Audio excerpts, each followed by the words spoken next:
Hello everybody. Today we're going to be painting, what's the guy's face? One of the Godsworn hunt guys. So he's the big old axe dude. And so we're going to do the same kind of scheme as the rest of them, at least for the clothing wise. I'm probably going to change up his skin tone. Because I've got 3 of them, I think, or 2 of them, with this kind of like Native American kind of skin tone. It's kind of a little darker, a little reddish skin tone. And the other guy, although he's got the African kind of skin tone. So I'm thinking about doing the last 2 like a very pale. This guy maybe more of like a white blue kind of skin tone maybe. And the last lady, the mage, I might want to do like a very pale pink. Kind of like a Irish skin tone for her. Maybe this one I'm thinking more of like a weirdish kind of like blue, maybe purpley kind of skin tone. Just make him look unnatural, because he's kind of like big compared to the rest of them. He's like much more muscular and taller, it feels like. He's also more heavily armored too, so to make him a little more distinct. But keep him with like the whole like reddish kind of like vibes from all the armor and stuff like that. So I'm gonna start off like the rest of them into the skin. So for the skin, I'm just gonna do, this is calcite flesh. And then it's pretty like very dark skinned. It's like very tanned, so I'm also gonna kind of lighten it up and kind of give it more of a lighter skin tone with some this is Mammoth white base. Gonna use like a yellowish tone.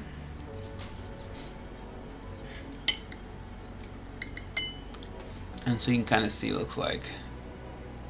Whoop, let me just get water everywhere.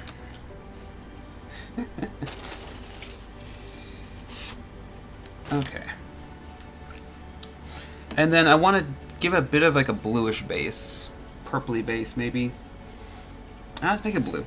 So I'm going to do a bit of Exile Blue, because I don't want it too saturated. And then I might add hints of like Sanguine base, which is more of a purpley, burgundy kind of color. Here we go.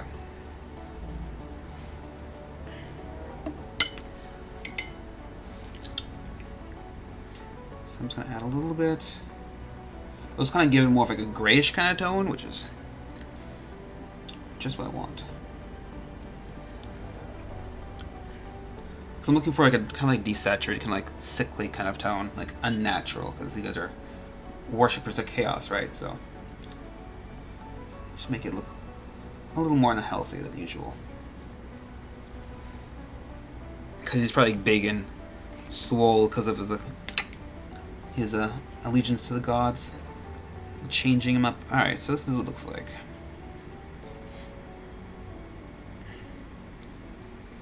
A little too thin. It's a bit pooling in some areas, so. But that's fine. I'm going to go actually do some layering with this and build it up, and then go back over it with the calcite wash, or calcite flesh, sorry. And it adds more of the warmer tones into it. Right now it's very, kind of almost greenish. That's what you get when you add Mammoth White, which is a yellow, and then Exile Blue, which is a blue. But that's fine. Because when I build it up, I want to do more of like a desaturated tone. So I'm going to do like add just whites and stuff like that to it. And make them more pale and more desaturated. And I'm going to add the color in like the shaded areas with the warmer color. And then I'll also go back in and add some more very warm areas with the purpley kind of reddish tones. Basically, I want him looking weird, but not too weird. Not too like he looks like a Picasso or some kind of like weird splotch art. I still want to look like a human, not like some like you know, like Star Trek when you have like a human painted green or whatever. Not like that.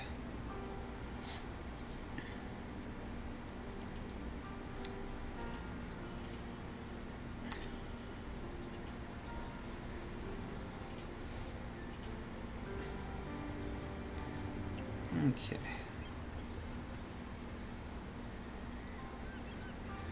So.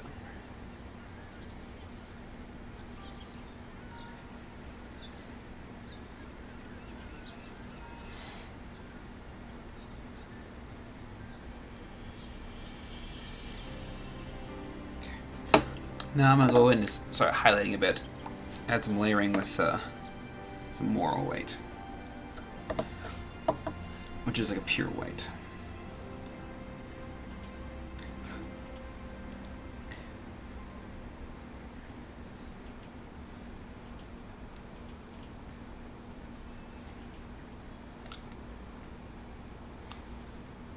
I'm not going to worry about blending too much in this part. I'm just doing a little bit of layering here just to keep it bright in some areas.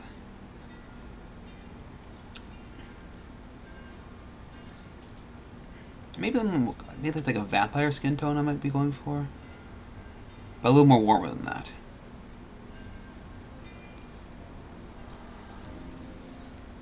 Okay.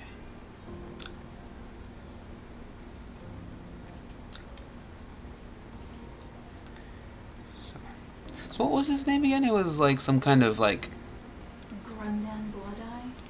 Oh yes. Interesting name.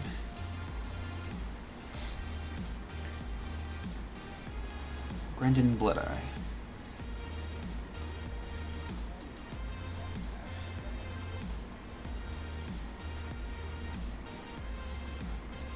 So here I'm just kind of lazily picking out the muscles and stuff like that.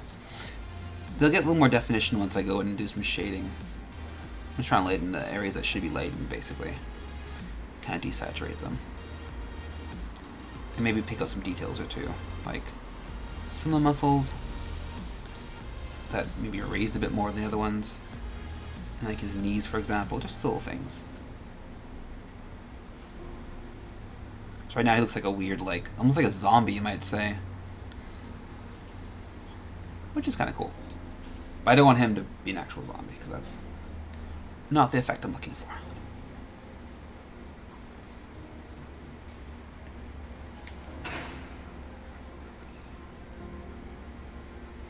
So I'm just going for another layer of just even lighter. Just add a bit more weight to it. And I'm just gonna do basically the stream highlights right now.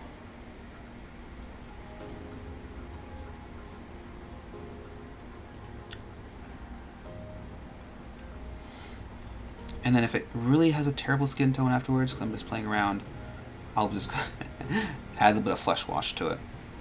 Like Caspian flesh wash, because it has a bit of a yellow skin tone to it, which is what I'm kind of looking for.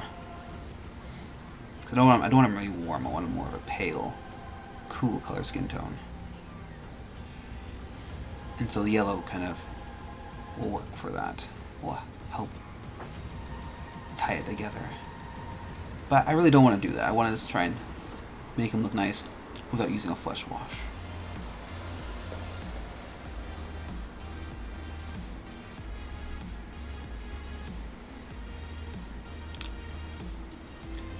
Okay.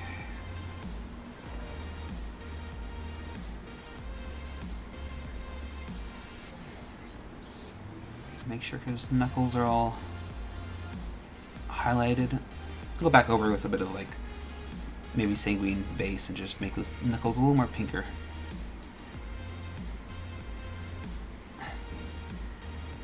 There we go. Alright.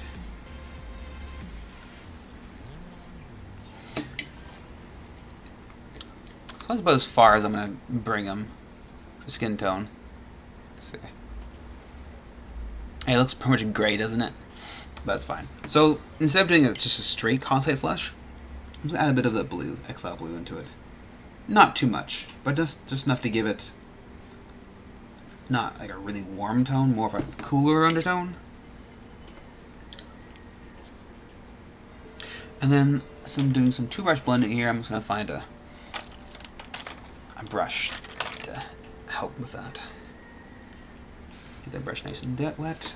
And then make sure the consistency of the paint is, well, rather thin, but not too thin. Alright, find a dry spot, and let's go.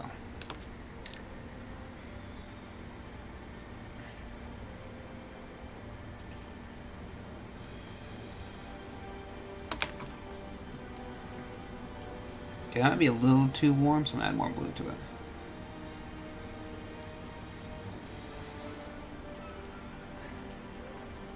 Let's try this area.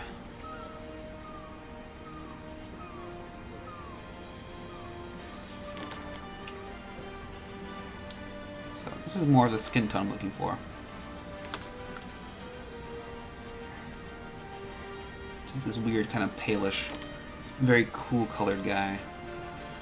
I definitely don't want a zombie kind of skin tone.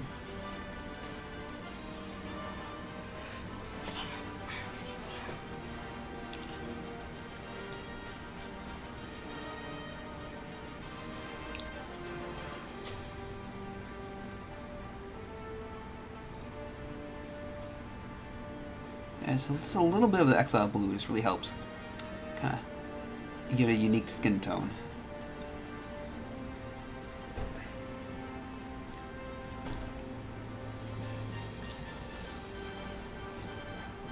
And then I'm going to go add some sanguine base, which is like a burgundy kind of color, and just add a bit of like life to some areas. Namely like all the thin areas in the skin.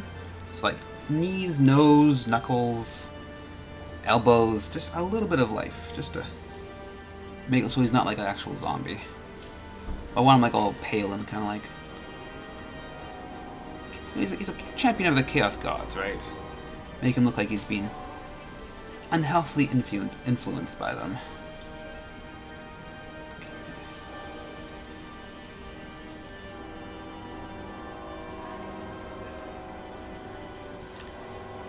Okay.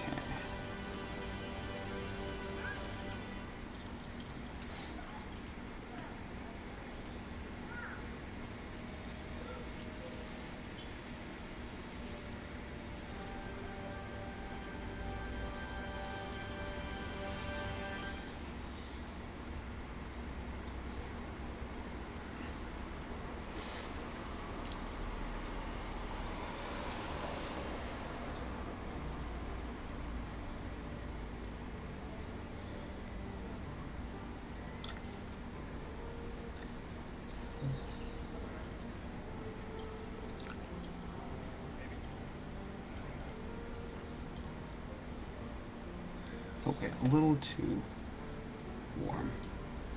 There we go.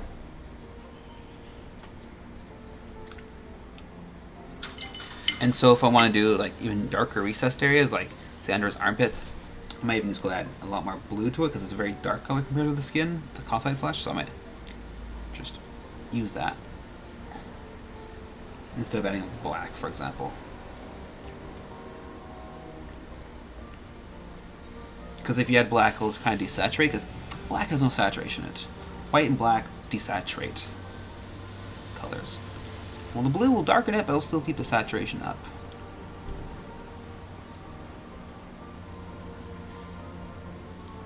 Okay.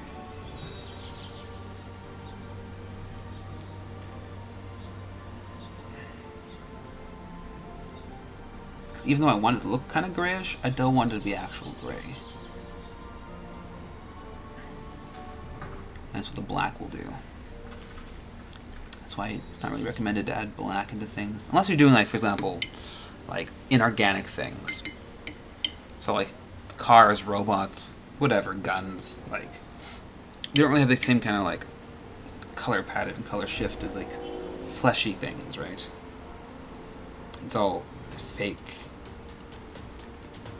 Like, it's all painted or metal pieces. Which really don't have the same kind of depth as, like, flesh or cloth, for example. Because metal is metal. It's not like translucent in some areas or textury in the other areas, like human flesh, right? Because human flesh is like hairier, or thinner, or thicker, or more callous in some regions, which can change a lot of things.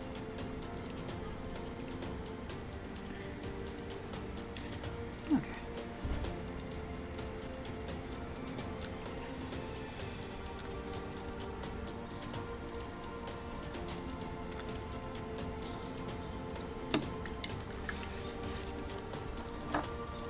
So some sanguine base.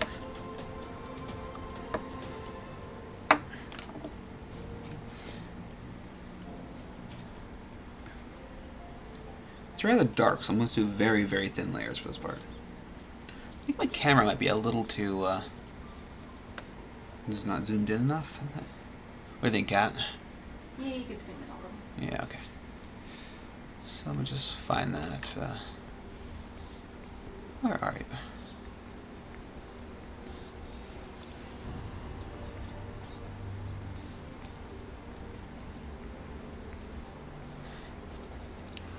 Sorry.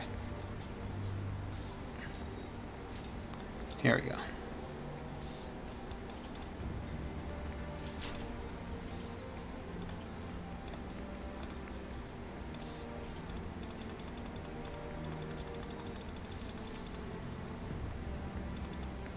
Let's try that zoom for now, okay. So,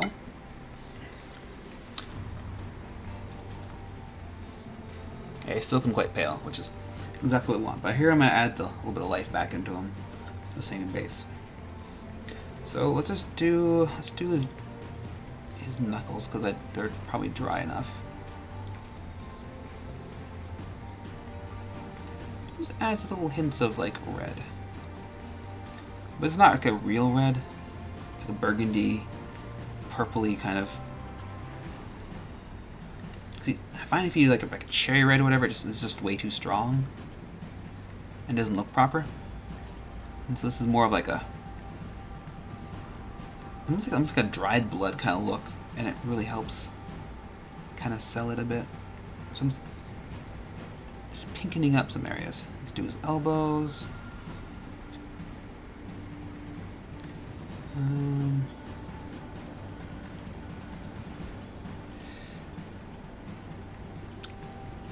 Not too dark, obviously. There we go. His knees. Oh, that's way too much. You want more of the knee, not the actual side of the knee.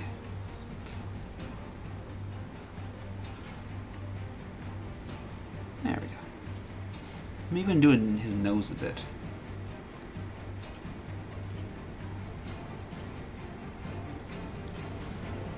And maybe, actually I'm doing a bit of his cheeks too. Why not?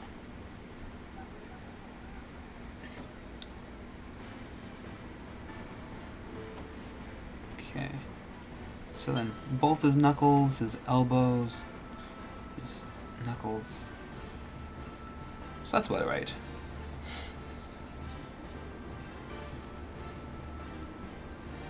And then I also like to use the sanguine base just for the lips too. I'm not going to try and paint his lips, I'm just gonna paint the inner part, like instead of doing like a black part, like where his lips are, I'm just going to do a sanguine base, which is still quite dark, but I'll add a bit of the red. So it looks like give him a bit of pinkish lips, but not too like you don't want to have like males that have like really plump, like luxurious lips like females do, right? So I just give like a red line in there. Okay. Let's go back and just maybe shade up his peck a bit more. It's not a little too bright in there.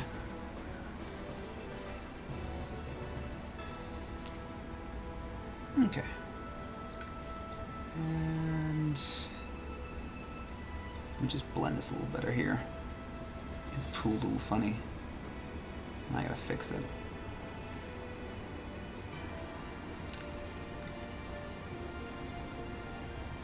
Okay, so it's just a little bit of my other previous paint.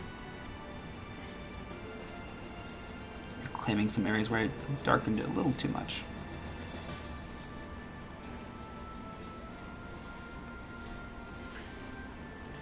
And then, so I find the elbow kind of has like a bit of like horizontal lines going through it, like where it bends. So I like to add a bit of texture there with like a lighter color.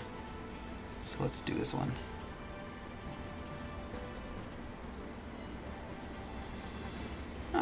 Doesn't be too much, just enough to give it a bit of highlight. And then pick out some of these details too. Just make sure like the raised muscles are a little more paler, lighter than the rest.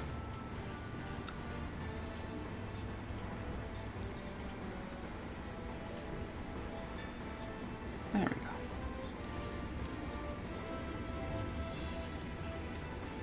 A little bit of spine showing through there. Okay. Same here, just a little streaking, just going horizontal with the arm.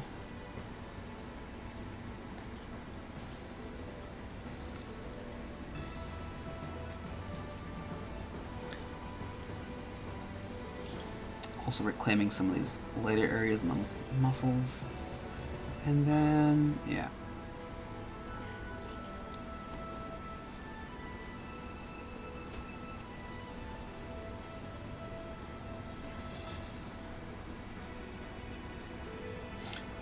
There we go. He's not really a zombie, so he doesn't look like a zombie yet anymore, which is good. And I also got a bunch of scars, which I'm probably gonna do a little bit of a combination of like the calcite flesh and the sanguine base. Okay, let's see now. It's mostly calcite flesh. This might be too pink. Let's find out. Let's do a little bit first on this part. Very thin. Oh, it's not too bad.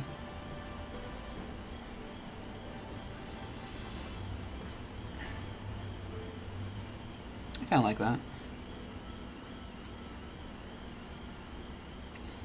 Yeah. Adds more life to it. Makes him a little less zombie-ish. Okay.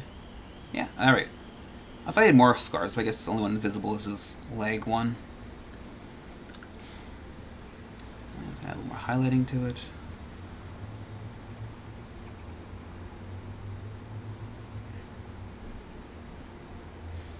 And scars like to pucker, so a bit of texture in there where it kind of goes with the along it. Little things like that. Kind of feels dark in here, I gotta say. Maybe I should. Oh, all lights are on. Weird. Okay, so for flesh, it's good enough. I might go back and revisit some areas once I've done everything else, but okay, let's actually look at his face now. I didn't really do his face. Okay, let's I'm gonna give him a bit of like a stubble, like I have right now. So I'm just gonna do a bit of. This is a bluish gray. This is called Grey Coat Gray by P3. I'm gonna mix in a bit of flesh color to it.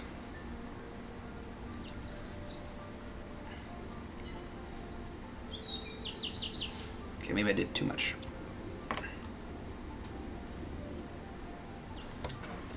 There we go. And I'm just going to try and do a very thin amount and kind of make it darker on the bottom and then a little lighter on the top.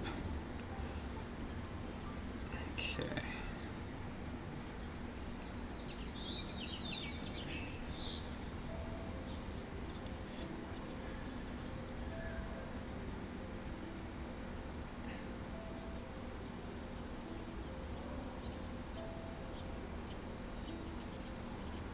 So it seems like the gray is a little too similar to the base coat of the flesh. So I actually add a bit of a blue tone to it. So I'm going to have to go a much darker.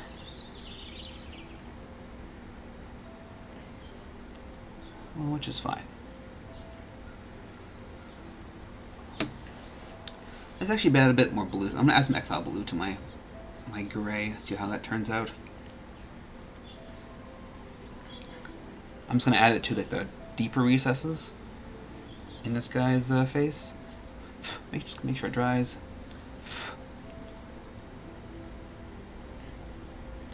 Oh, that's pretty good. There we go.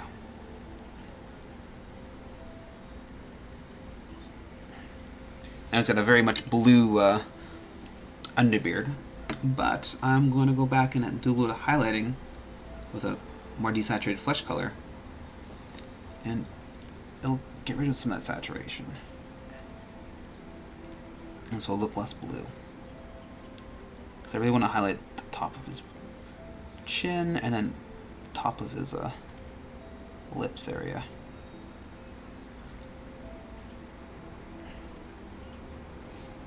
Because those places will be definitely catching light.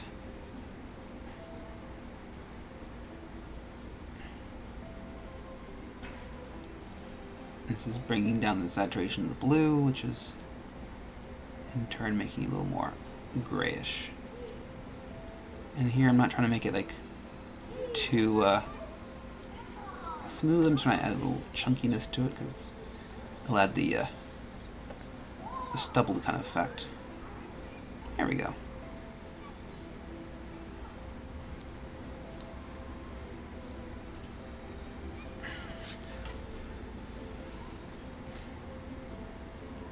It's not bad. Alright. Let's work on the rest of this guy. So he's actually got different boots than the rest of the guys. He's actually got metal pieces on top of the fur and bits. But we're still going to try and keep like, everything very similar. So this part, so as like with the other guys, I've done this kind of metal for the Chaos Blades, and some of their like their belts, for example, and stuff like that. Like right there. So I think I'm going to do the same for this guy. His belt is actually going to be, I'm going to keep it metal, because it's very simple. It's not like the demonic kind of stuff I had with the other pieces. But this shoulder pad, I'm probably going to do that kind of demonic, kind of teal color. Same with his axe. And then his belt buckle is just the belt buckle, not a demon face. So I'm going to keep it the kind of sooty kind of metal I had with the rest of them. And then, yeah, just another bird skull there. And then he doesn't actually have hair, he just has this giant plume on top of his helmet. And then he's got, I think that's metal up there? Or is it cloth? I'll probably just keep it metal. Make the whole helmet, except for the horns. That sooty kind of metal. And I'll give him like a green gem up here. And then, I just don't know how I want to do this. Maybe I'll keep this the cream color like the rest of the guys' hairs. Because like they have the, that kind of look. I'll probably do that. And then, ooh.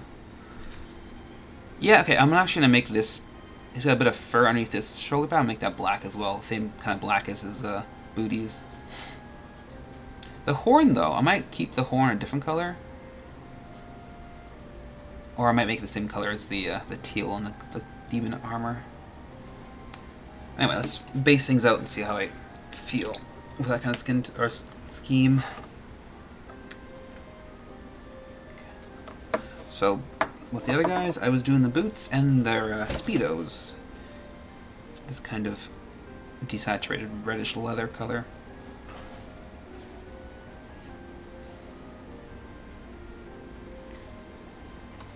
Let's see if I can increase the brightness a bit. No, it's 2.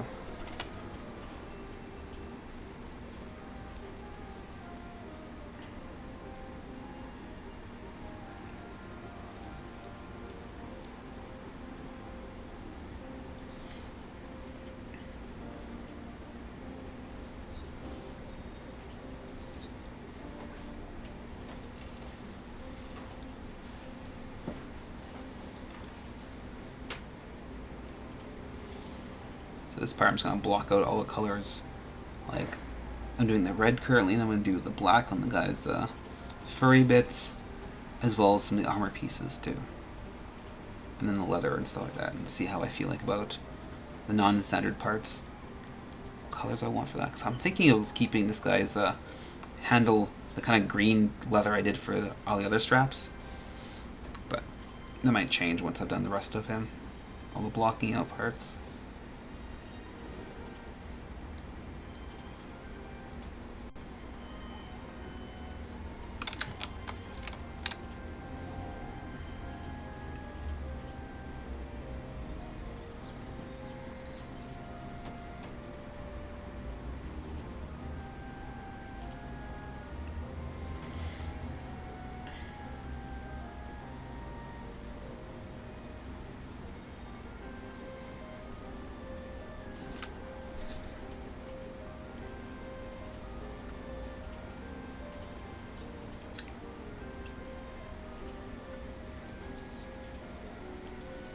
And I'll probably keep his purse black like the other guys. Okay.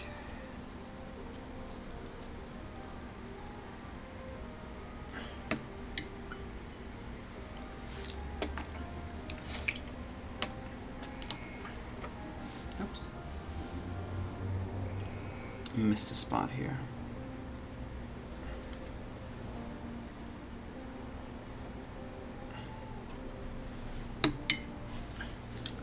Let's just Thamar black here for the furry bits. Another P3 color.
I'm finding places where I've missed painting-wise, like the flesh places are still bare primer, some parts where the boot and like right here, some places like right there I haven't painted enough area. It seemed like right there it's actually supposed to be leather there. I thought it was metal before, so this kind of helps show areas where I haven't been very thorough with my painting, so it's like nice to block things out.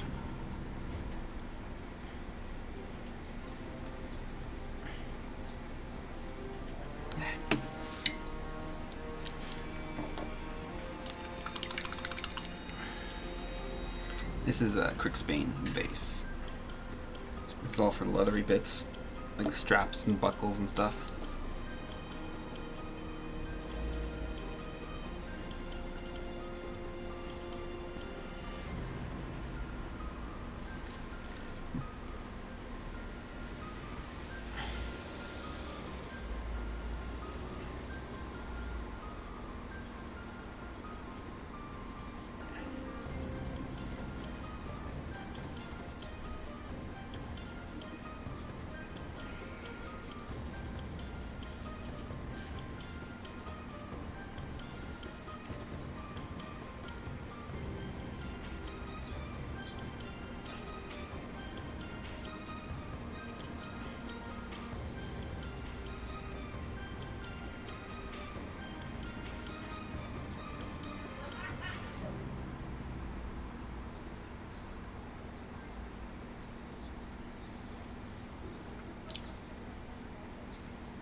Alright, well, a little bit of water break right now.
A little bit over paint here. I'm just gonna try and move some of that green with a cleaner brush. Just sucking the pigment off the brush with my mouth. I wouldn't recommend it unless you're doing like a very non-toxic paint. So for like P3, it's not toxic or very low toxicity. It's meant to be put in your mouth kind of deal. It's and for two-brush blending, which is a lot of brush lickers do.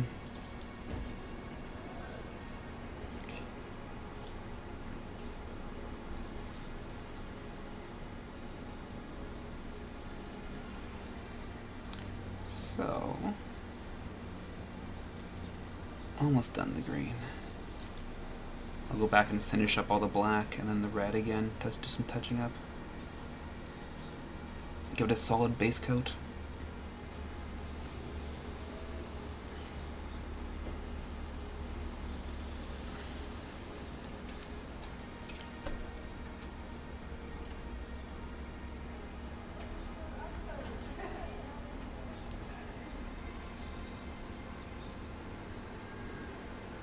Alright, it's good enough.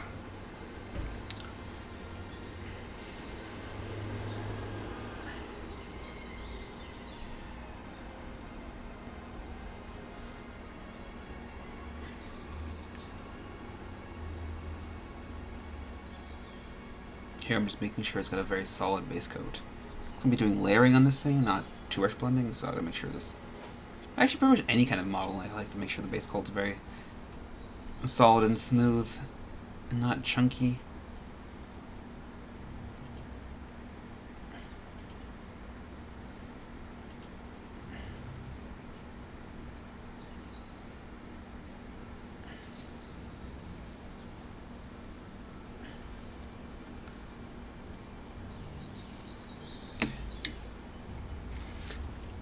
And it's like the rest of them, they have a very vibrant red loincloth, so I'm just going to do a base of Cata Red highlight. No, Cata Red base, sorry.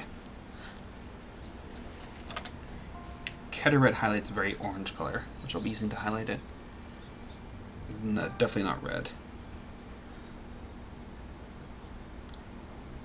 Oops.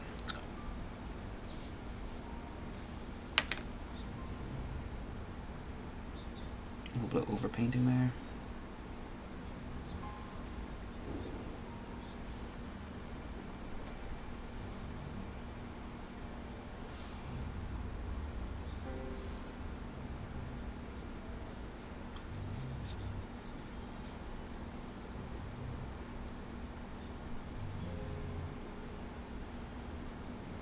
Oh, I always hate this part.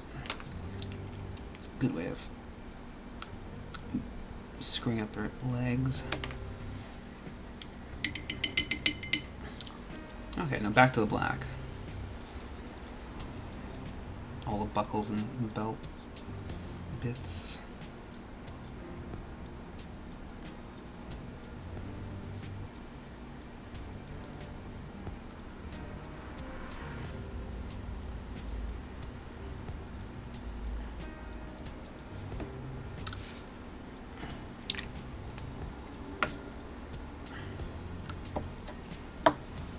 Just a little bit more Thalmor black in there.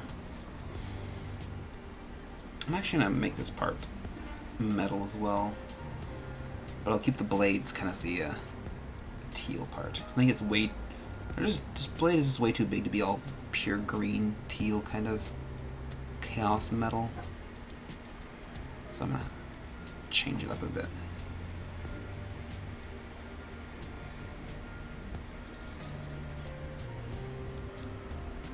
And before I forget, I'm going to look at a bracelet or something. He's got to make it all metal.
So I'm going to have to do the metal bits first, just because of this one area right here.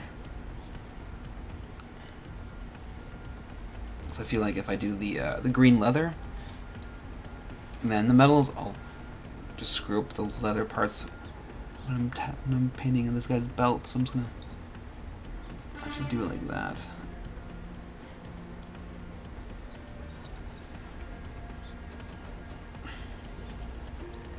The less you screw up, the better, right? Because I have to go back and just touch up all the green again. Once I've done the metal, just a little bit of base coating. That's all I need to do.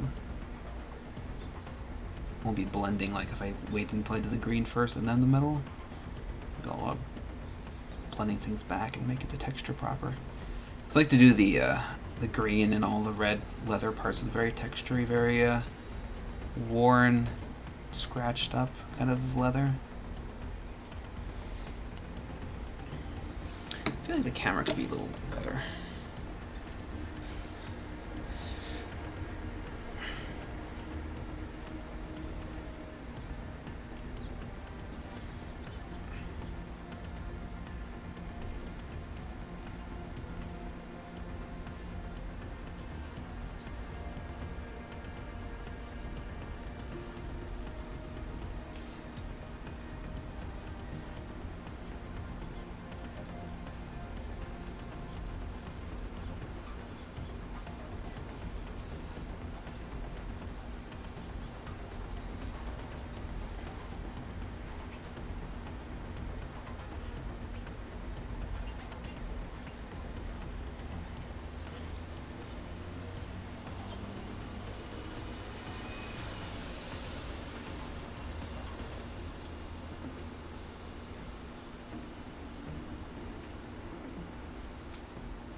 Now I'm gonna go back and touch up the places where I missed the flesh, like the guy's other pec.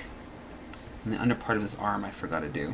Just a little bit of base coat, because you're never going to see it properly, so I'm just going to use the dark color to go in there and just make sure it's not just white primer.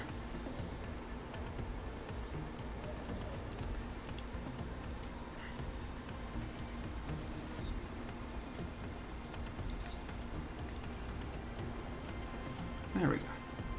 And then this part right here.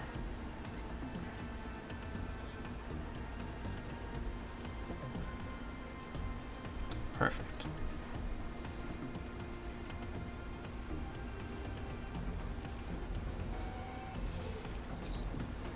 Okay. So, like I said, let's do the metal parts. So it's just going to be platinum, radiating platinum, and then a bit of brown wash.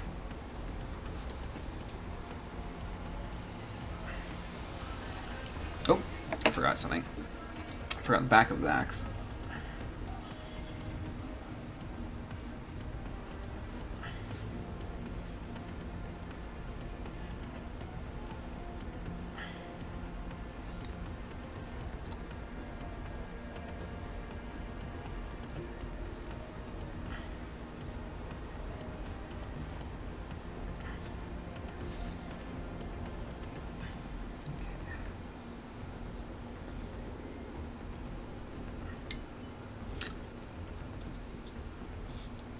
Forgot this guy's hand too.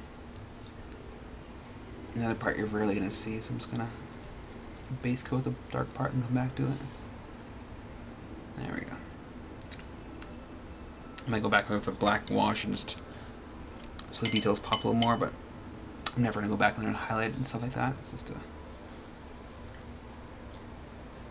feature you're never really going to see. Alright, so radiating platinum. I'm also going to use a smaller brush for this part. So I'm adding a whole bunch of scratches and stuff like that, so I want it to be very small and defined, not too blunt like the my number 4 brushes. Okay.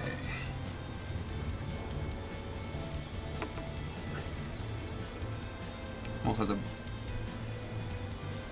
base coat of shoulder pad, because one of my shoulder pads is going to be the just normal like sooty black, like the other guys.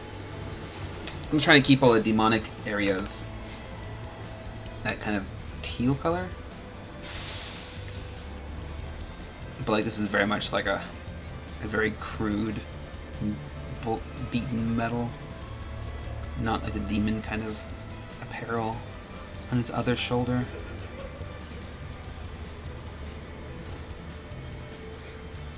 I don't know if it's demon possessed or demon infused, demon forged. Many things. Just demon something.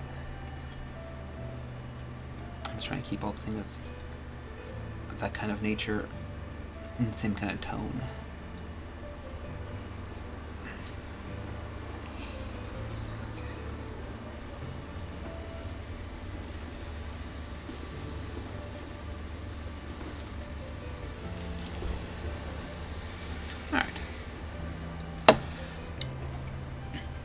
kind of do this, the bigger metal parts the reverse of like the smaller details, so it works out faster that way. Because here I'm wearing black, silver, red, but on the big shoulder pads I'm doing silver, red, and then black. Okay, so here I'm just gonna, all the edges I'm gonna just pick them out, add some scratches, stuff like that. Like it's basically a metal that's being encased in like suits, so it's all black and dirty and stuff like that, but with all the wear and tear in the battles and stuff like that, it's removed some of the suits so you get the shining metal showing through. That's what the idea behind this is. And then a little bit of red, the brown wash, man, the calcite flesh wash, kind of like, maybe give it like a bit of a rust feel, dirty, kind of like brownish dirt, whatever you feel like it to be, just, or oil, stuff like that. Dried blood, whatever. Many options. I always like to make my metals, unless it's like very ceremonial. If it's like very utilitarian, I like to give it a brown tinge, because like, if it's like a soldier, not a general, stuff like that, generally brown tinge just because it's like either dirt or oil, because a lot of time in the fields they'll oil their metals to stop rust from forming. I've heard the guy's helmet. Alright, so basically like, and it's like a crude kind of oil, whatever. It's like I think it's almost like an animal fat or something. So they use the oil. The oil's made out of whale oil. Anyway, so oil kept the stop it from rusting and stuff like that. So they used to also oil like trench coats and jackets, like leather stuff, or even was it leather or other things? But they used to oil like coats so like waterproof it, for example. Little things like that. I actually have no. Okay, I'm actually gonna make this middle plume part red, because why not? Same kind of red as the guy's loincloth.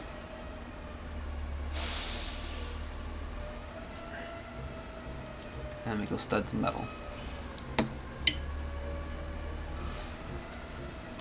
Okay. Back to the little scratches.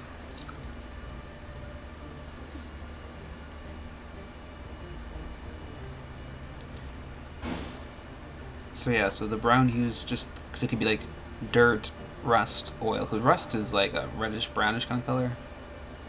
So the more reddish tone you put in the red or into the metal, the more rusty it looks. More brown, desaturated, more like almost green, you might say. The more oily it'll look. Yellowy, oily kind of look. Whatever you want to feel like doing to it. I am doing a reddish kind of, like, I'm doing calcite flesh, so it's a very reddish brown, so they give it more of like a rusty feel.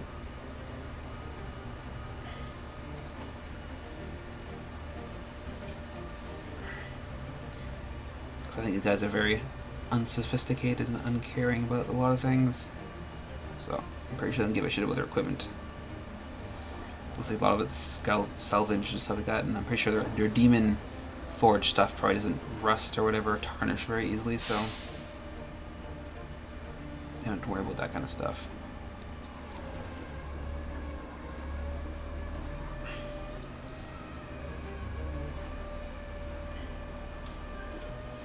Okay.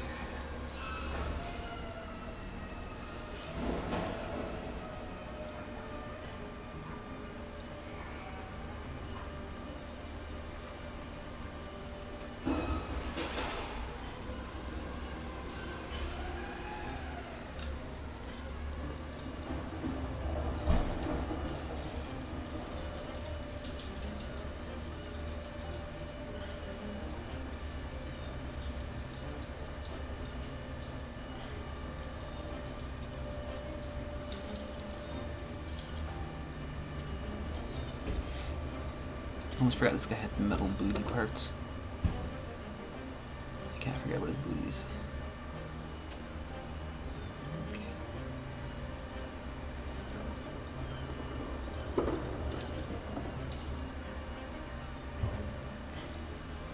So I generally make all the edge parts very tarnished, because that's where the most common tarnishing is. Also, like any raised areas, like the bolts, for example, the screws, whatever they have on there, the metal bits.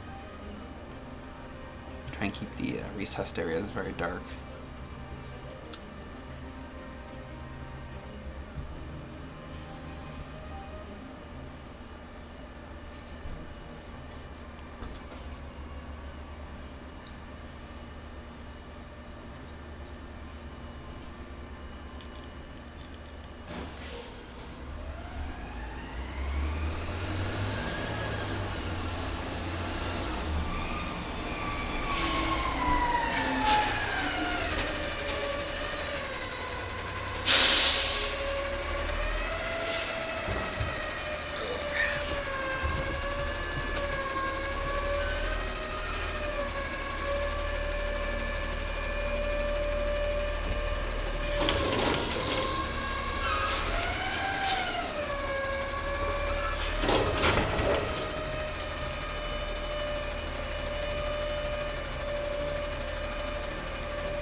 Oops.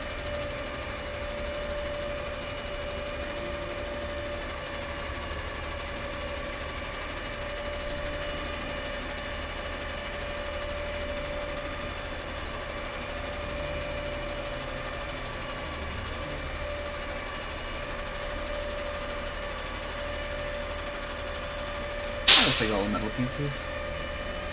I'm probably missing a piece. That's how it always happens. There was some buckle or chain link I've always missed. Somewhere, whatever. Alright, now let's do the red, the flesh wash.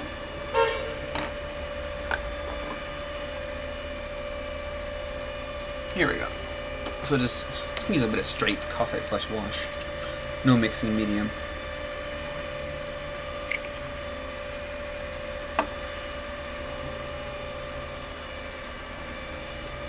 Just a thin amount.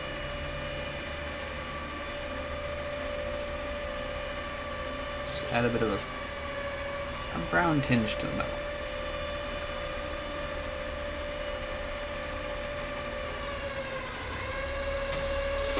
Once I've sealed it though, I'm gonna go back and just a few, like just a little bit of edges, a little bit of corners and stuff like that, to add a bit of pure silver.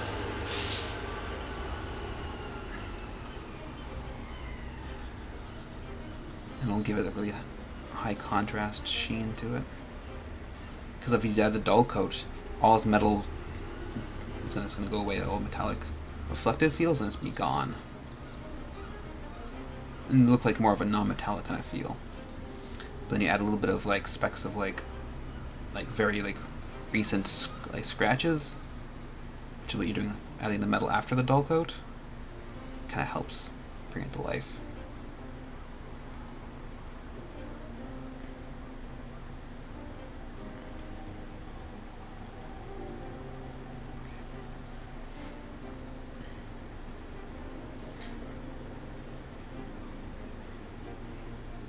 It's just now it's like a kind of rusty, kind of dirty looking shoulder pad, and I'll add the black too.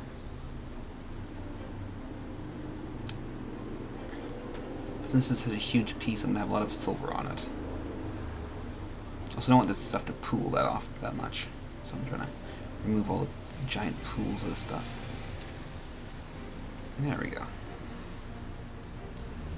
Much better. And then same with this helmet. Give that dirty kind of feel. And add all the suit in, and then I'll add some scratches out over top of the suit, just like the buckles and stuff. Okay.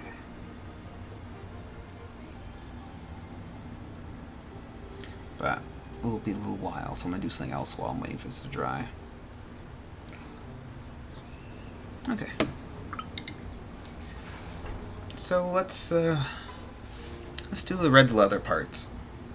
It's going to require some sanguine base and mouth white.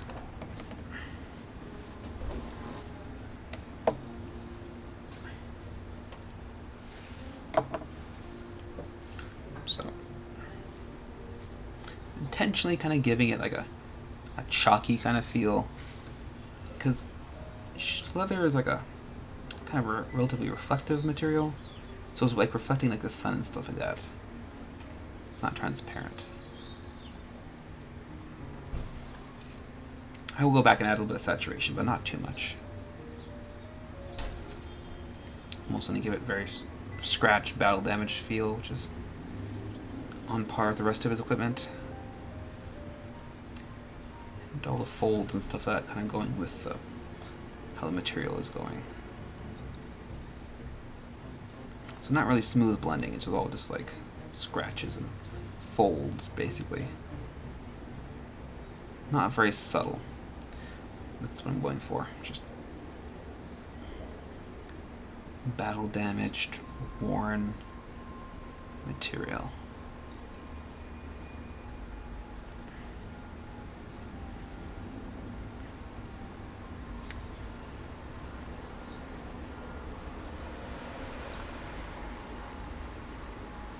And all these scratches and folds are basically going with the material. You gotta do a couple against the grain kind of deal, but it's up to you. Not too many, because it'll make it look way too busy looking.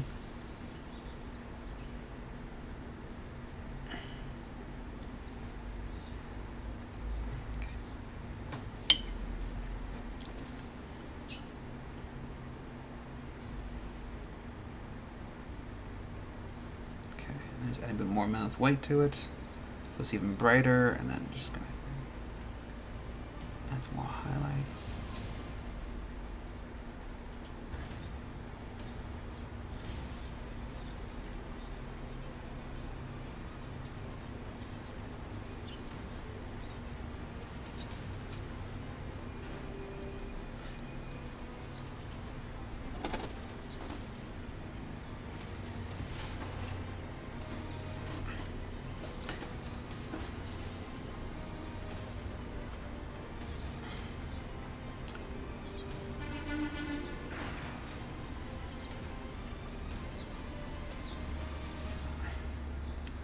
Adding a bit of texture in the bottom of the boot.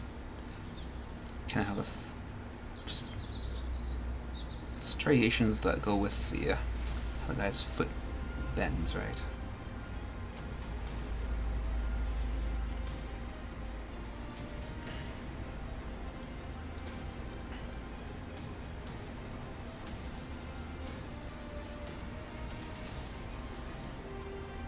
Oops. I just put my finger on some wet paint. Remove some of his wash on the guy's shoulder pad. It's fine. That part's actually mostly black anyway, so it's not a huge deal. Still go back and fix it.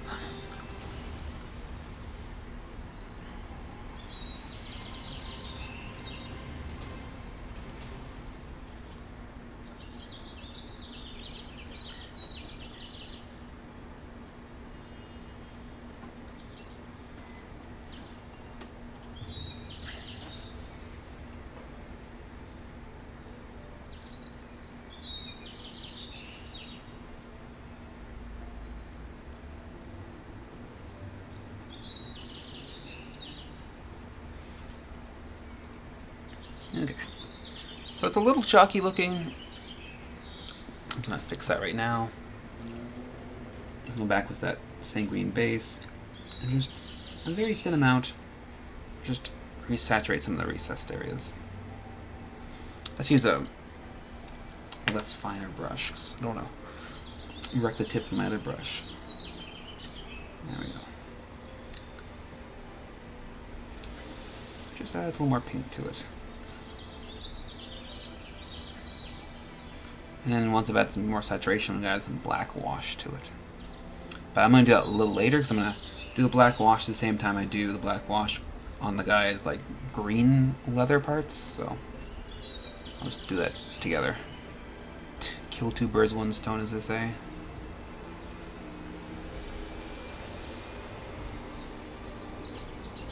There we go.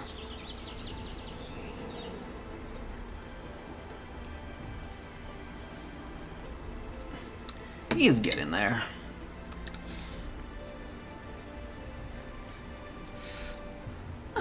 I should definitely maybe brighten up the skin a bit. I'll have to go back and highlight some more, especially on the arm and the leg, the more visible parts. But all right, let's do the guy's belt, or sorry, the straps. So the straps are basically the same kind of process as the red leather, this green leather, just Mammoth white. Progressive stages of more Mammoth white as it goes. Except no, I don't really care about the saturation of this thing because it's a very desaturated color to start with. So I'm not going to go back and saturate it up. I'm just going to keep it very pastel.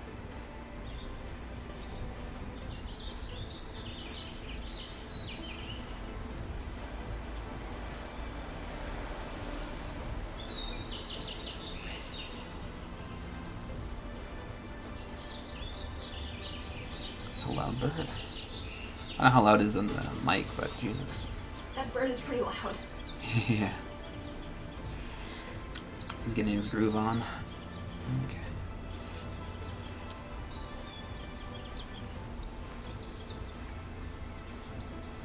Okay, so.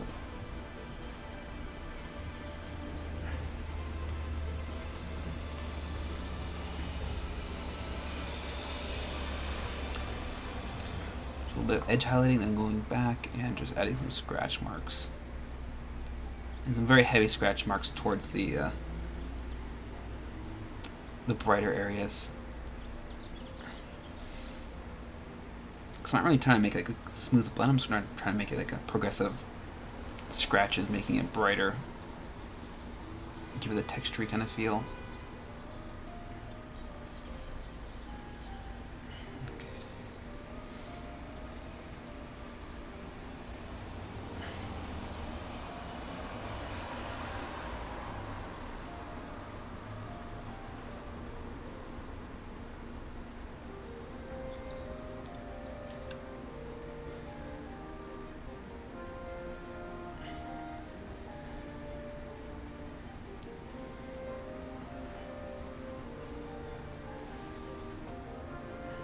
You can see a little bit of imperfections around here.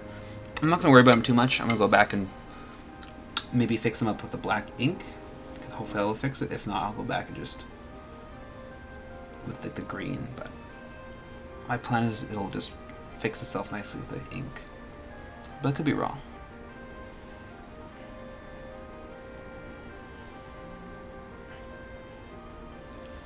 So I'm trying to make the scratches on the bottom part very heavy, and then as it goes up towards the dark area, it'll have less noticeable scratches. How's the camera focus, Kat? Is this too far? You could adjust it a little. Okay.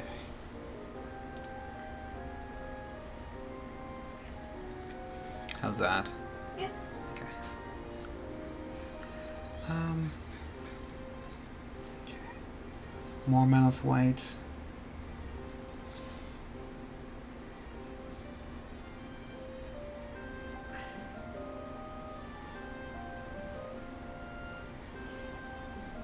And just very subtle amounts just on the edges.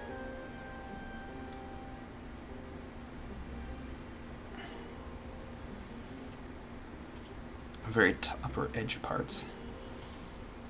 And hopefully it'll work, blend together nicely into the ink. That's the plan.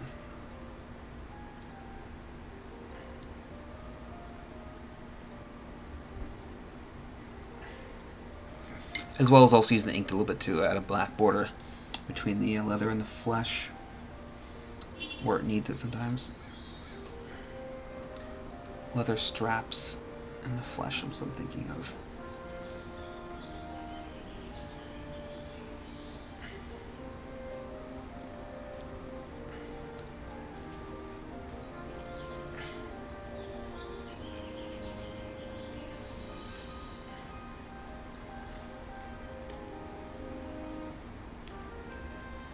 Oops. Completely forgot to do his inner belt part.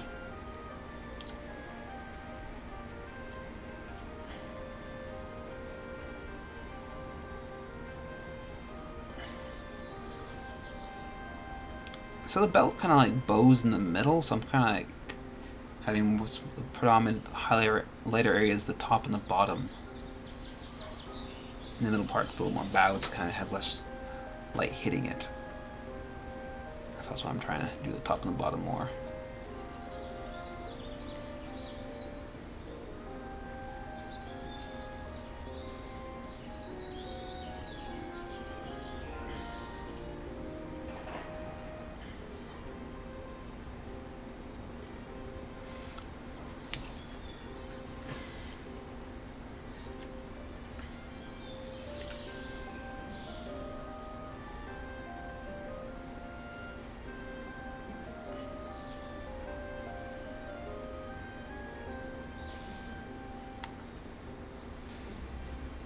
A little bit of mist. Didn't base coat that back of that guy's shaft properly. Just do this before I add the black paint. And there we go.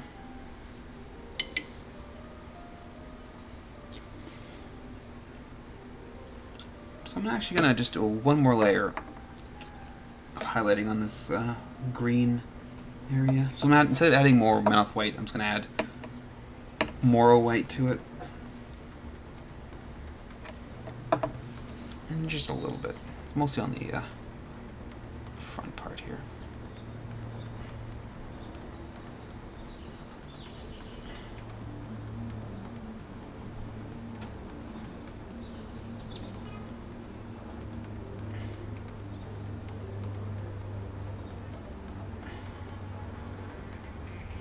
Be very sparing with this one. Just I don't want to overpower my other highlights, so I'm just going to do it just a subtle amount.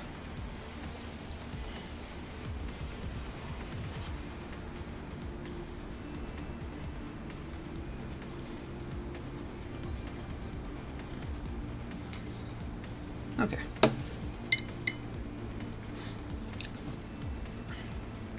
Now it's time for the black wash. And by black wash, I'm just mean brown ink, green ink, and then a little bit of mixing medium. So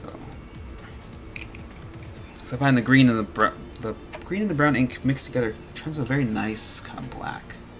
Because I find that the Armor Wash P3 is nice, but it's a little too thin. It's not strong enough. So for this part, I'm gonna make my own custom black ink, because the Armor Wash is the wash. So I think it's like the 2-to-1 ratio, green to, if you want like a pure black. The green's way stronger than the brown, so there we go. It's got a bit of a hint of a green to it, but that's fine. Now add some mixing medium to this. Thicken it up.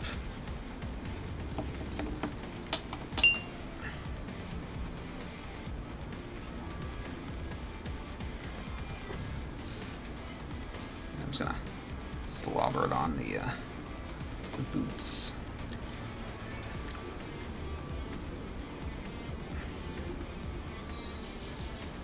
Make sure it doesn't pool in terrible spots, just in the recesses.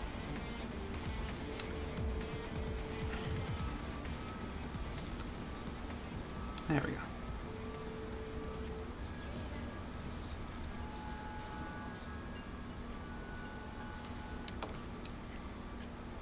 Oops, wrong brush. Just spray my model with a bit of water. It's fine. Alright.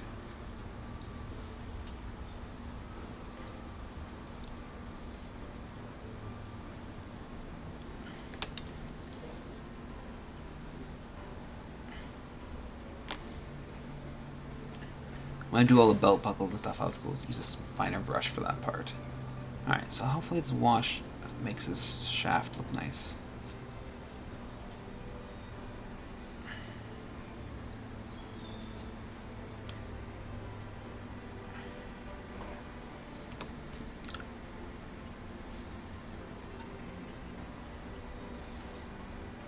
How's that look?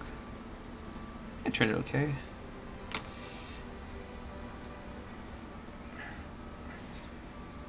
So be very careful with this kind of black wash when you're doing it against like lighter materials, because it might spray a bit or overpaint it, and it'll ruin like the guy's really pale flesh. So it's gonna be very thoughtful of that kind of stuff.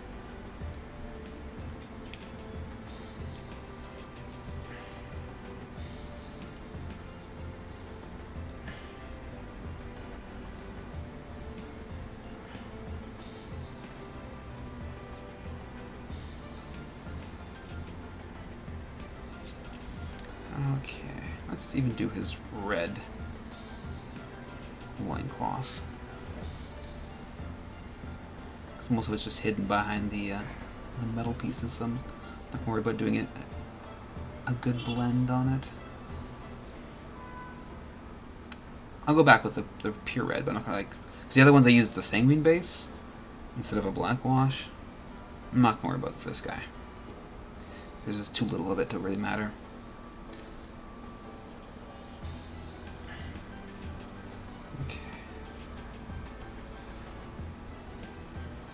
So, now all the big bulky parts are done. Let's go and use a small brush to do the straps and such. So, this is why I didn't mind it having green tinge to it, because it'll work great with the green leather I've got up here.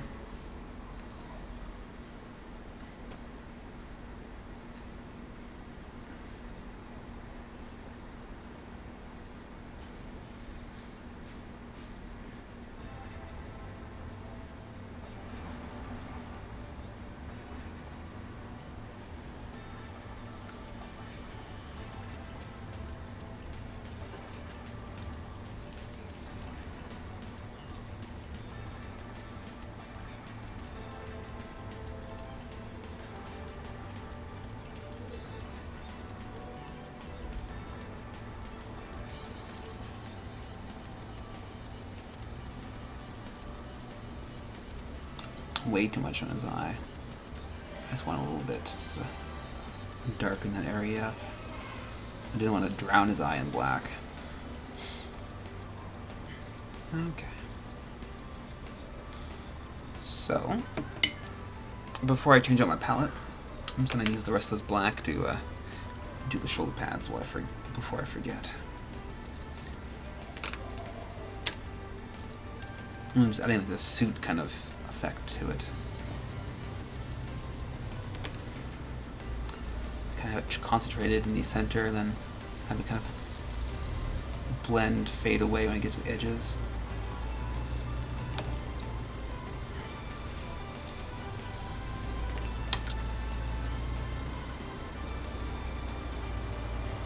Have all the recesses very dark, very black.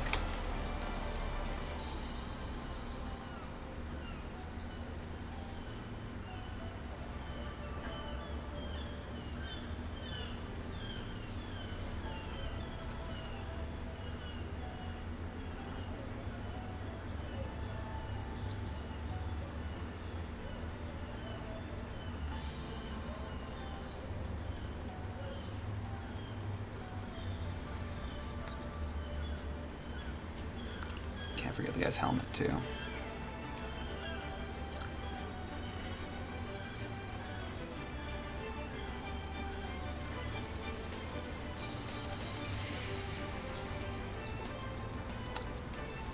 Use my finger to kind of do a natural, like, wear away from the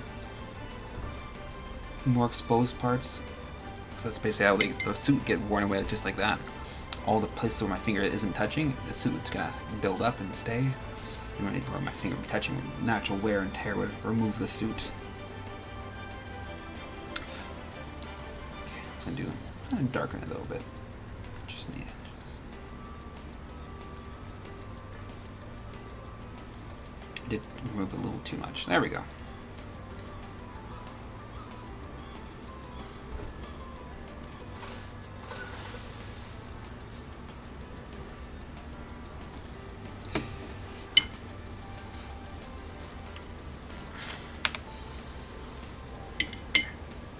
take a water break while it dries, and then I'm going to go and do some metal scratches on the metal parts. And then change the palette.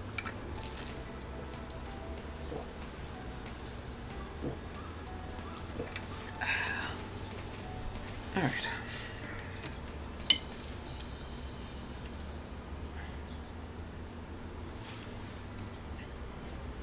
So the shoulder pad's still wet, I'm just going to do this part.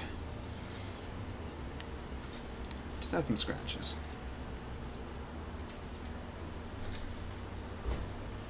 Maybe a little bit edge highlighting. Okay. Ready or not, here I come, shoulder pad.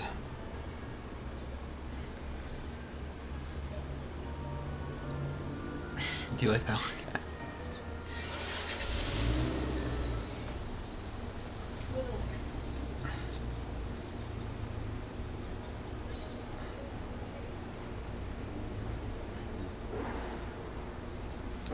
Because all the spiky, edgy parts would have the very easily get the part, like the suit and whatever stuff on it, knocked off. So I'm just gonna make it very shiny.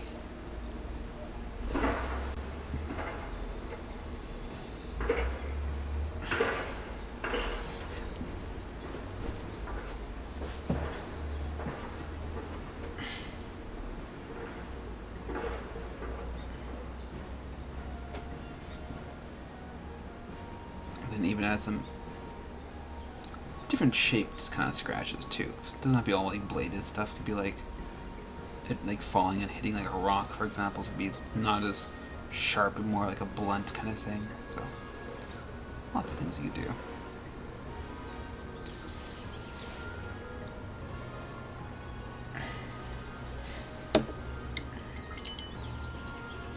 Alright. Now I'm done with that palette. There's no space left in the work, so I'm going to remove it. Be very careful with that giant spot of ink I didn't use. I may put way too much on.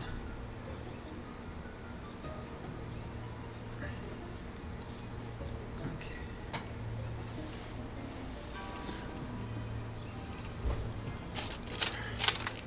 Oh! Had some red ink in my finger. Let me just get rid of that.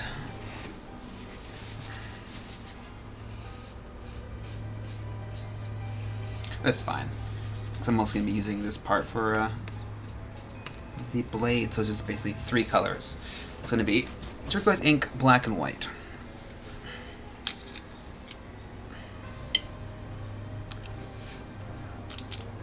Oh, I forgot to do this flesh before I wasted all that.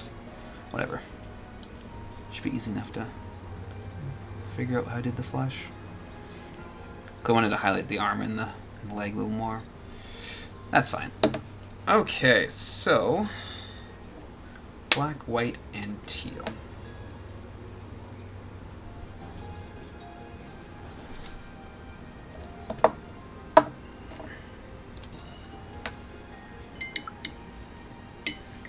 Normally I would get new water, but I don't feel like getting up right now.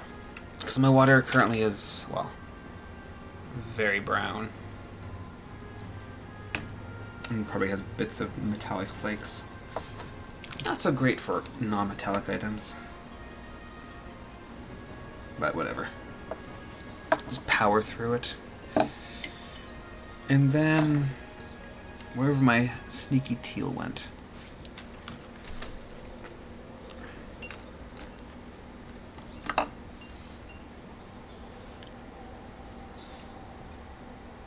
Here it is. Don't need it just yet. So,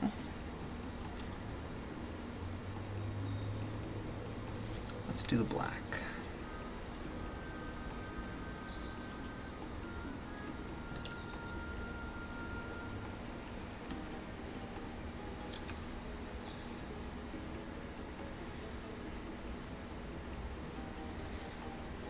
Kind of doing like a non-metallic kind of look.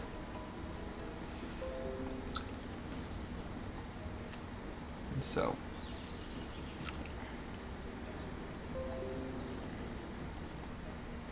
just it looks more interesting when you do like a non-metallic look when I'm doing the the Demon Forge kind of style.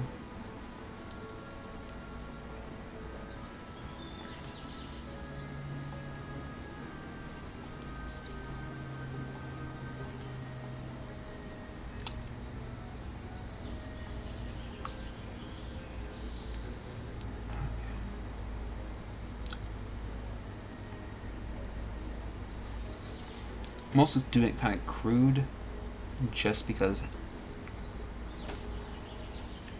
it's not like a very smooth, very delicate kind of weapon.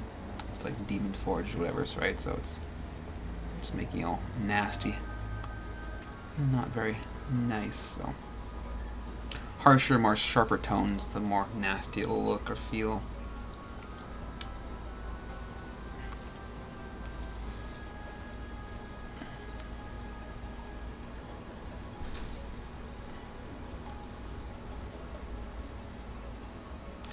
And Chaos are the bad guys, right?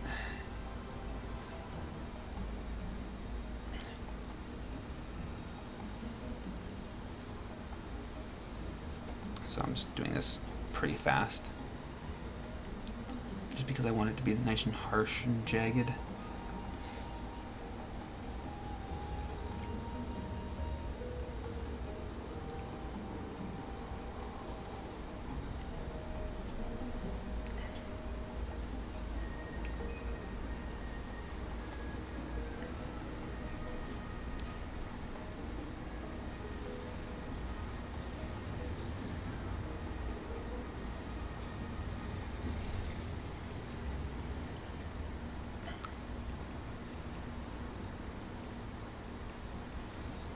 Go back with the white and just like reclaim some areas and also add some streaks and scratches and stuff like that just to make it look interesting. So the plan is.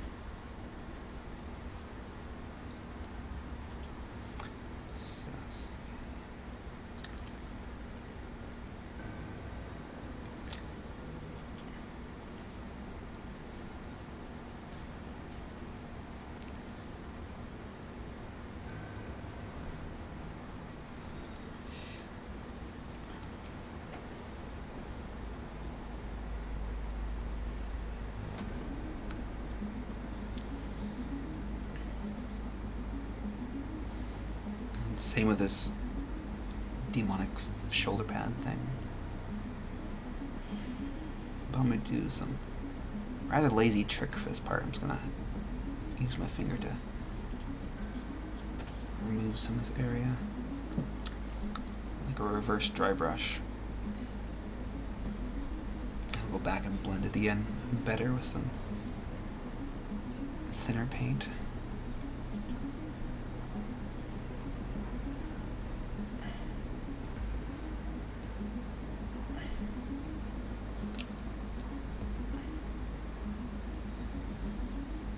Okay. So I want some of these areas very black, so I'm just gonna make sure it's nice and dark. Same with this part right here.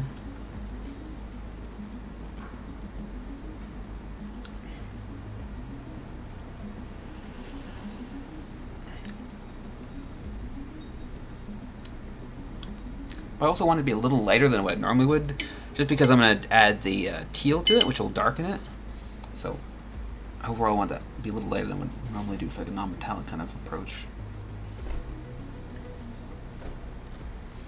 Because if I want some areas darker, I just add a bit more teal to it.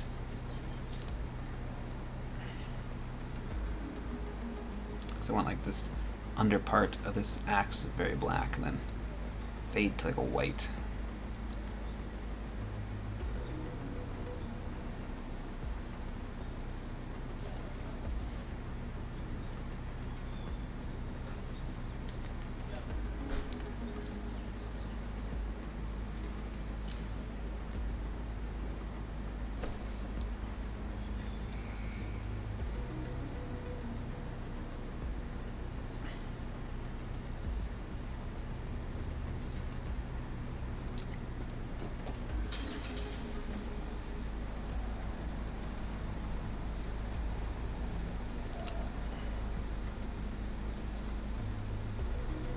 I'm not too worried about how nice and smooth it is. I'm not gonna say rougher is better, but just a fine line between too smooth and too rough.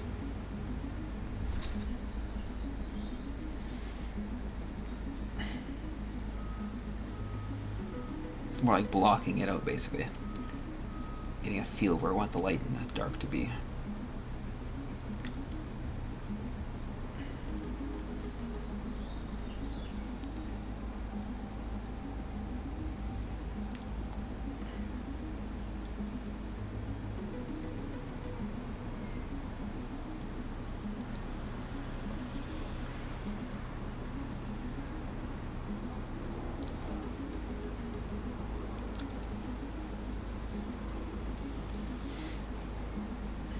Okay, let's do a little white now. Kind of looks like a non-metallic axe. I'll be a very crude one. Okay.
So I'm purposely making it a little brighter than I would normally, just to, once I have the teal, darken it all up. I'll be doing maybe 2 layers of teal. 1 layer of teal now, after I've done the white, and then another layer of white again, just to bring out some areas, and then go back with the teal again, and do a very, very thin layer of teal on.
So that side's done. I'm just going to do this side now.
Might be a bit too scratchy, but we'll figure it out once it's the first layer of teals on it. Might look okay, might not. Might not. It'll be fine either way.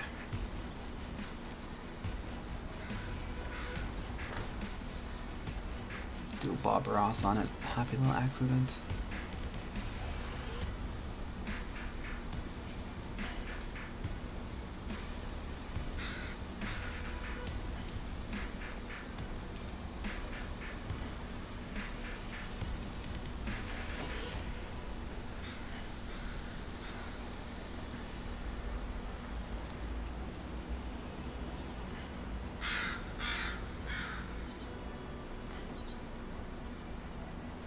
Okay.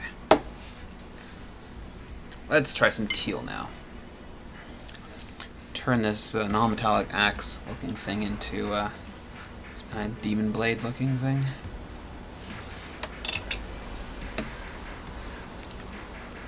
I'm gonna use my number 4 brush for this part because that'll be very refined. So no need to waste a good brush for that.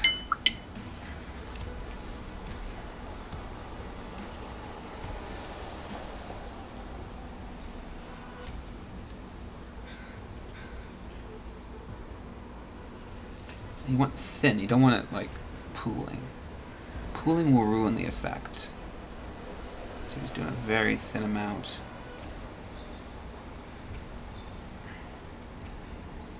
Just little thin layers.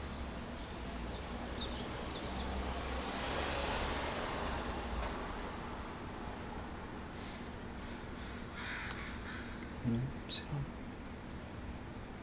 too much on your brush will pool and just have weird areas. You just want a nice thin coat, thin even coat.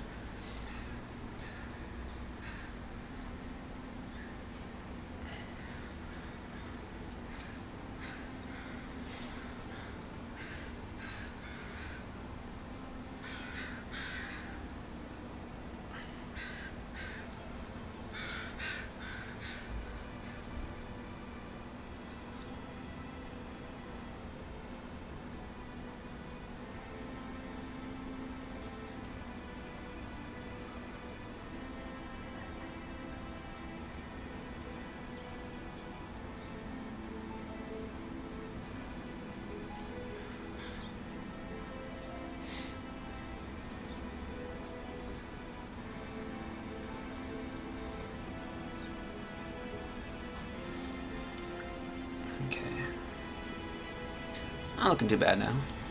I do a much thicker coat in some areas, but first thin coat's good enough. Let's do the guy's shoulder pad.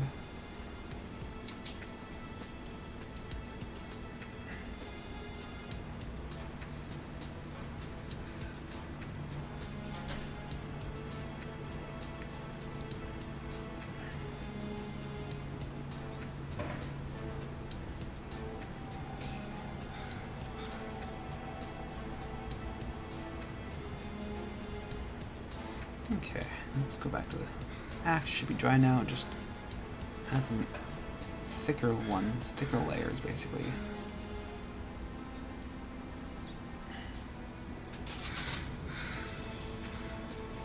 Make sure it doesn't pool. That's the biggest worry right now.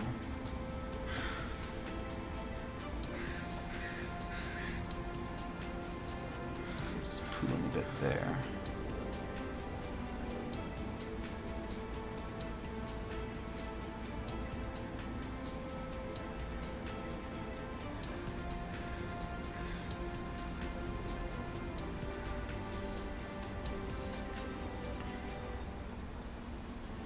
I made it a little too bright, so let's go back to a bit of black and just darken some areas.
Yeah, it's a little too bright. I have to go back a bit of black.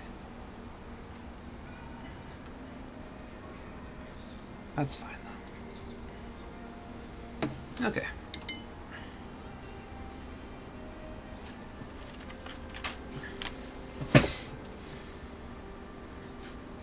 While that's drying, let's fix up some of that flesh I wanted to do a little bit more touch up on.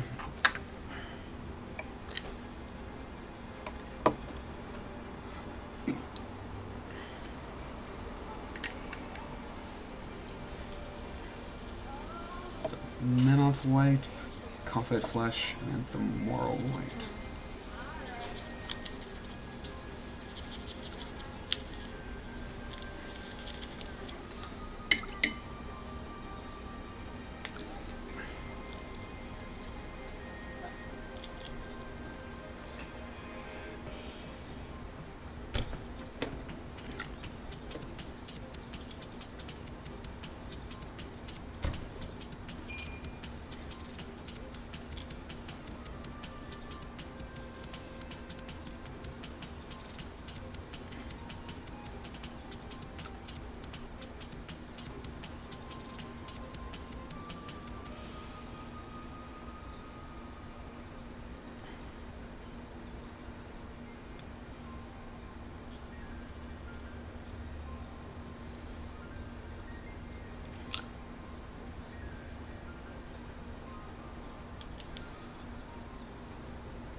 A little bit of black on that arm there. Don't know how I got it.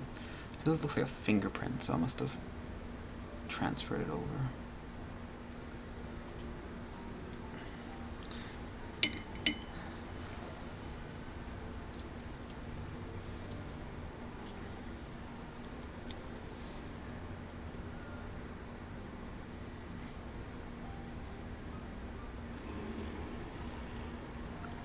Okay. Let's put back the black and just darken up some of this areas around here. Do a very thin amount just to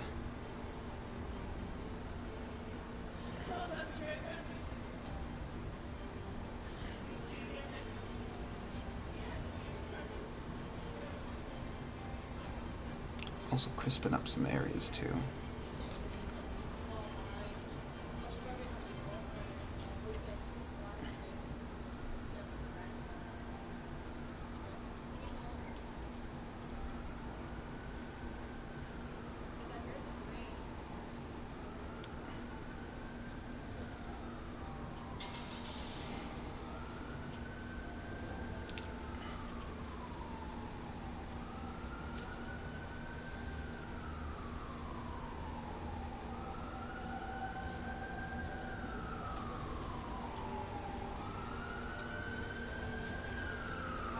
Oh, hey Sentinel Intorn.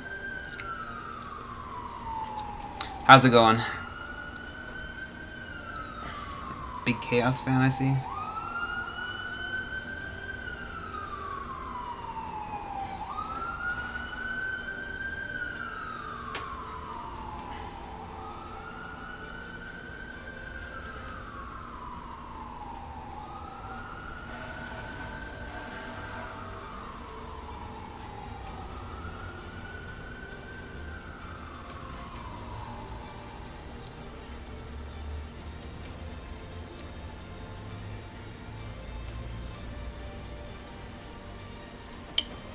Oh yeah? Those are the privateers? No, privateers are the underworld guys. I forget what the new chaos guys are called. Or chaos dwarf, huh? The normal dwarfs. They're called... They changed all the names again. I see you just call them dwarfs, though, not the, whatever. The greedy kin beard lovers? No.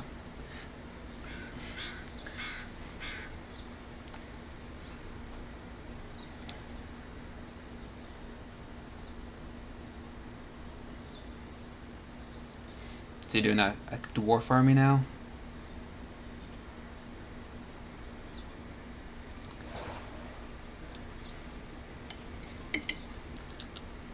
Oh yes, the Cardian overlords.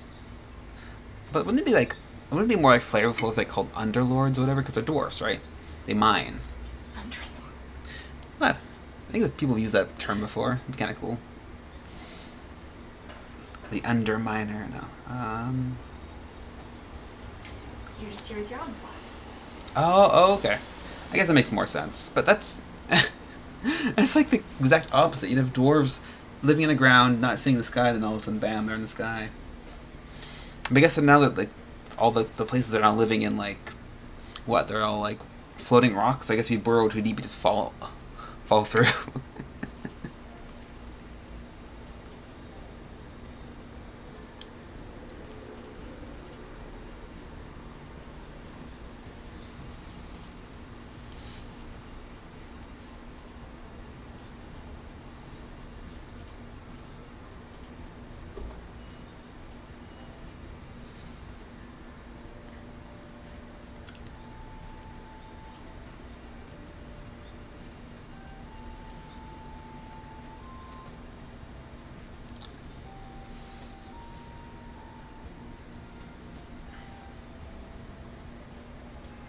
Kind of interesting direction the dwarves went.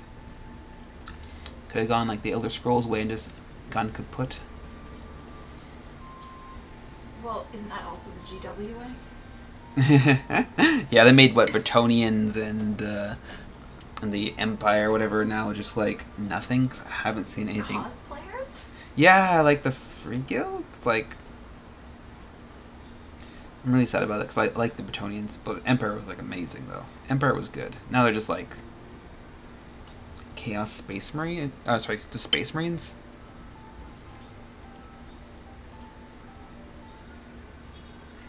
Oh, all the dwarfs are just mercenaries now.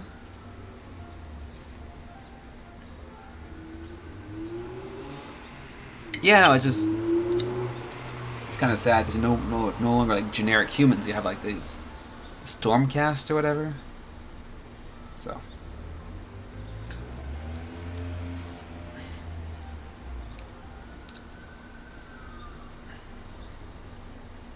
Does every human in Warhammer have to be superhuman?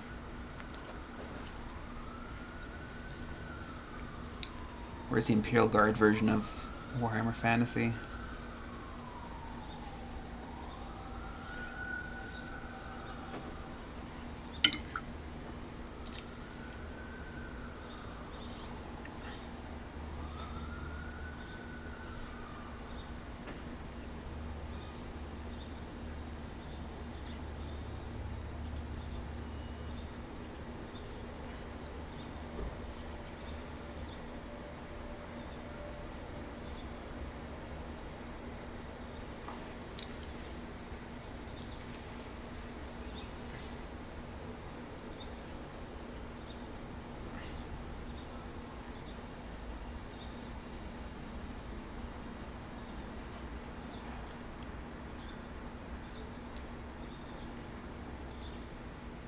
But so the floating islands things, are they like stationary? Do they move around? Because like, how do you have an economy like kind of like that when you're like, if it's just so different, right? Like, because everything shifts, and how do you even have like trade routes and stuff like that?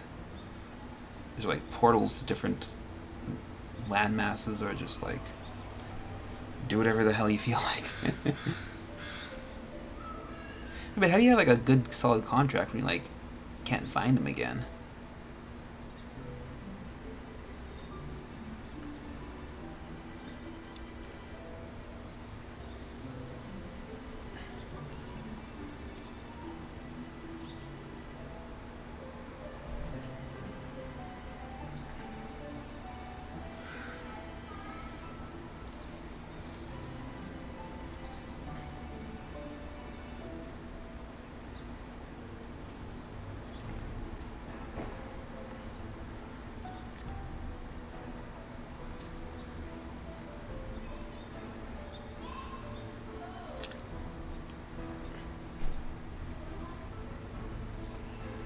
Oh, okay, so it's more like a... They're not fixed to anything, they just have like a... But do the giant island continent things, do they move around? Do they shift? Because like, how do they stay? And where even are they? It's like how do you have like atmosphere in those things, right? I'm just kind of curious because I haven't really read any like Age of Sigmar fluff. I kind of stopped playing when they did that. I did not like that. I was a big fan of the old. So you really weren't really playing before that. Yeah, it's true. I kind of stopped a year before they did that, and then they just... It felt like they self-imploded, but obviously they haven't because they're doing quite good still.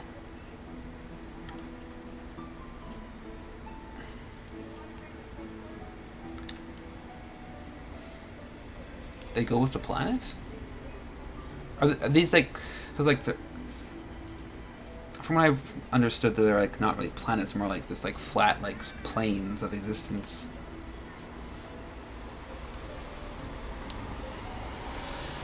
Very literal in that sense.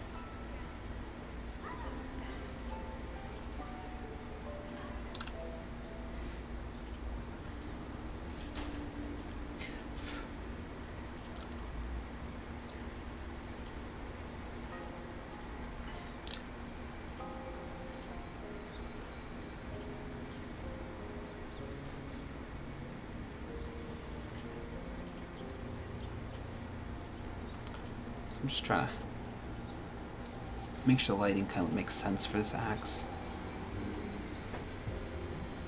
I have a bit more smoother gradients. If I was a little too rough, so that's what I'm trying to do right now. For the next 5 minutes or so, just make this axe as cool as possible.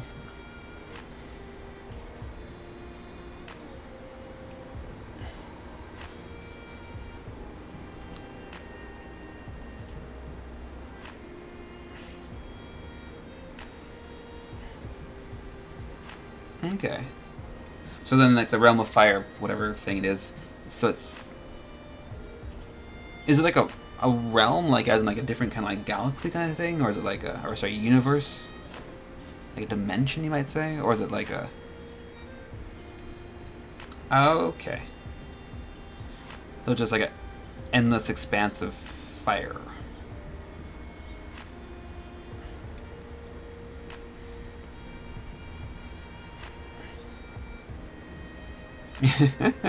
Okay.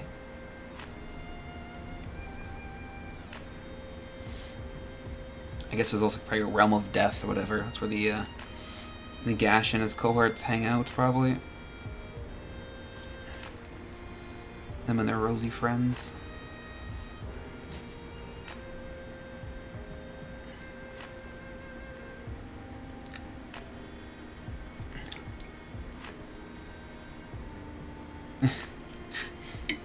I don't think much would live in like the land of the dead or the realm of the dead.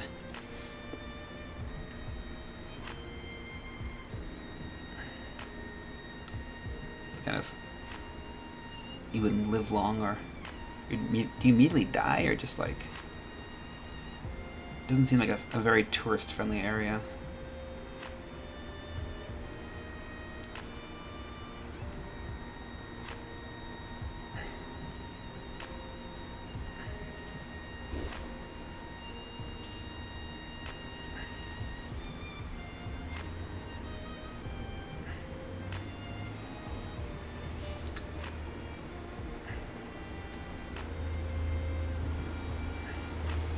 There we go, the axe is looking nice now. I think it went a little too rough with it.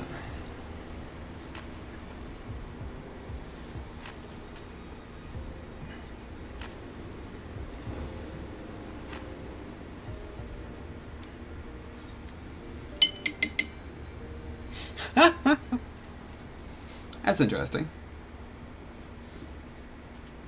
But I'm curious why would it have that kind of rule? Because like if they're flying in like sky ships, they wouldn't really care about what realm they're on. I guess maybe like the atmosphere, because like if you're on like a hot air blimp and it's a realm of fire, you'd have like giant gusts of wind, and then like the wind realm, for example, you wouldn't be able to fly. You'd be all spread apart, I guess. I'm not 100% sure how that would work. So what are the kind of rules you have for different realms for the overlords? Is it just a buff, or is it like a positive and negative kind of effect? Let's see.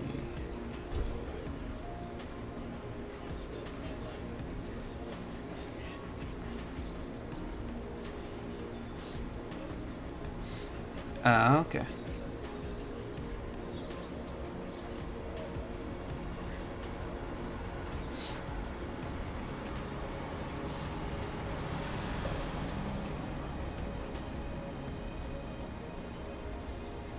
So, like in a tournament, do you guys play in all the realms, or just one of the realms, or random realms?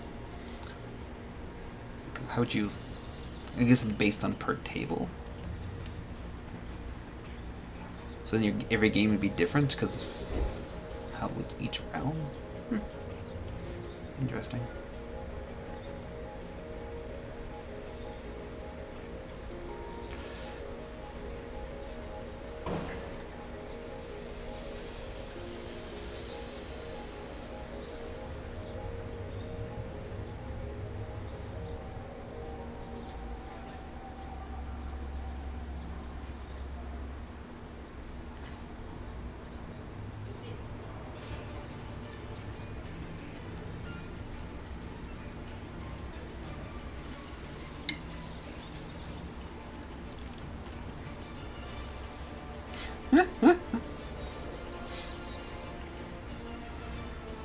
So, but like, do you pick which? So, oh, okay. So you say you pick the realm of fire, and all your overlords have, I guess, like a like a buff when you're fighting a fire realm, and when you're fighting in like I guess a water realm, you would have penalties, kind of thing.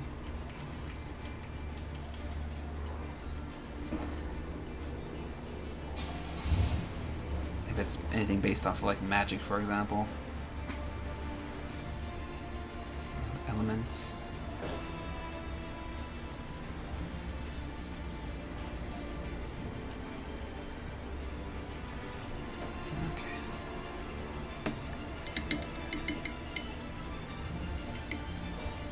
Oh, okay, that's cool.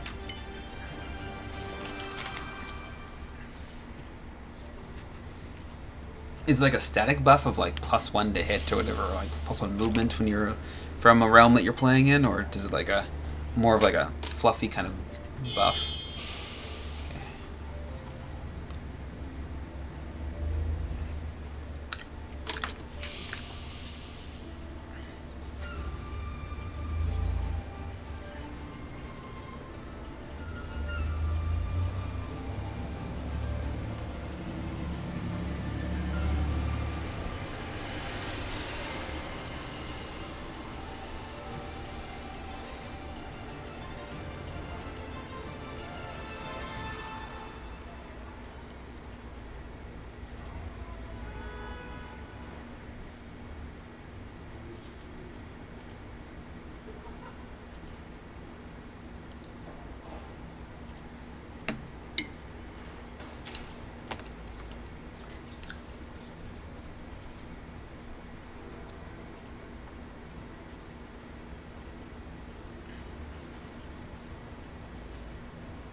the final scratches and I'll be done this guy for today.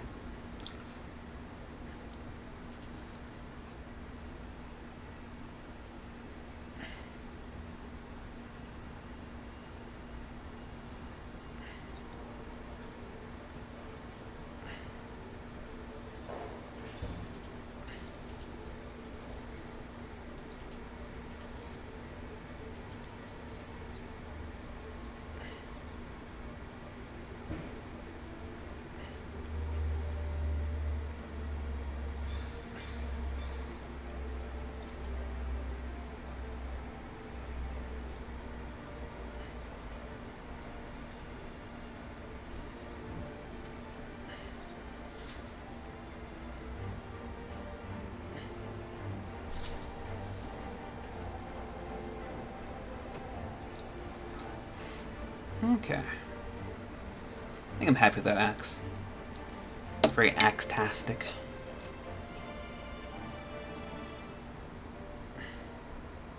There we go.